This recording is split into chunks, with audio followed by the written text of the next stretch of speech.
Howrah bridge, যার official নাম রবীন্দ্র সেতু, সেটি ভারতের পশ্চিমবঙ্গ রাজ্যে হুগলি নদীর ওপর অবস্থিত একটি ঐতিহাসিক এবং বিশ্বের অন্যতম ব্যস্ততম ক্যান্টিলিভার সেতু। এটি ব্যস্ততম শহর কলকাতা এবং হাওড়া জেলার মধ্যে প্রধান সংযোগকারী সেতু।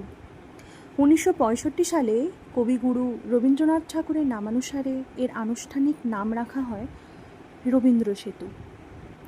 1943 সালে জনসাধারণের জন্য উন্মুক্ত হওয়া এই সেতুটির নির্মাণে কোনো নাট বা বোল্ট ব্যবহার করা হয়নি, পুরোটাই রিভেট দিয়ে জোড়া হয়েছিল।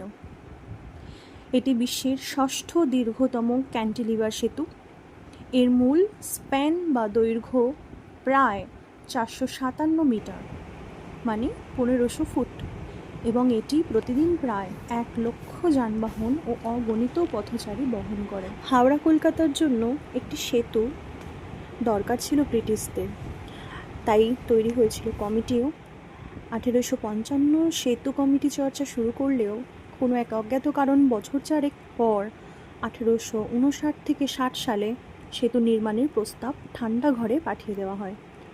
1862 সালে বাংলা সরকার ইস্ট ইন্ডিয়া রেলওয়ে কোম্পানির চিফ ইঞ্জিনিয়ার জর্জ টার্নবুলকে হুগলি নদীর উপর একটি ব্রিজ নির্মাণের সম্ভাব্যতা যাচাইয়ের উপর পরীক্ষা নিরীক্ষা করেন। রক্ষণাবেক্ষণ ও পরিদর্শনের উদ্দেশ্যে এটি প্রতিদিন অল্প সময়ের জন্য বন্ধ রাখা হয়, ঠিক দুপুর 12টায়।